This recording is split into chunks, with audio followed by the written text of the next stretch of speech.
এদিকে রাজধানীর বাইরে ধাওয়া পাল্টা ধাওয়ার মধ্য দিয়ে চলছে সকাল সন্ধ্যা হরতাল। রাজশাহীতে কুমারপাড়া দলীয় কার্যালয়ের সামনে থেকে বিক্ষোভ মিছিল করেছে আওয়ামী লীগ।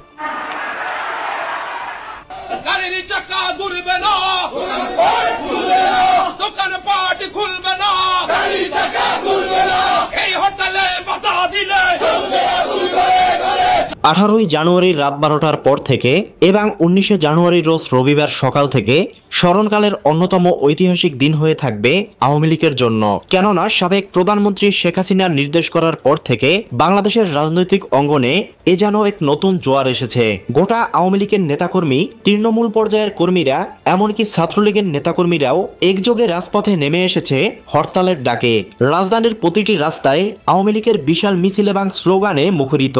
ঢাকার বাইরে বিভিন্ন স্থানে চলছে স্মরণকালের সবচেয়ে বড় বিক্ষোভ মিছিল। কোথাও হরতাল ভাঙচুর, কোথাও আবার বিএনপি নেতাকর্মীদের সাথে দাওয়া পাল্টা দেওয়া। ক্যামেরার সামনে দেখা যায় রাস্তায় থমকে আছে যানবাহন, চারদিকে দোকানপাট বন্ধ, মানুষের আতঙ্কিত চেহারা। আওয়ামী লীগ নেতাকর্মীদের হাতে বিভিন্ন ধরনের ব্যানার, শেখ হাসিনার ছবি সহ উত্তাল রাজপথ। আওয়ামী লীগের এমন শক্তিশালী এবং ভয়ঙ্কর রূপ দেখে অনেকেই ধারণা করছে এই হরতাল মিছিল তাদের রাজনৈতিক ক্ষমতা পূর্ণ প্রতিষ্ঠার সিঁড়ি হতে পারে। রাজধানীর শাহবাগ, পল্টন, গুলিস্তান সহ দেশের বিভিন্ন স্থানে শক্ত অবস্থানে রয়েছে আওয়ামী লীগ। প্রিয় দর্শক, এ বিষয়ে আপনার কি মতামত জানিয়ে দিন কমেন্ট বক্সে। এছাড়া ভিডিওটি ভালো লাগলে একটা লাইক দিয়ে চ্যানেলটি সাবস্ক্রাইব করে পাশে থাকুন।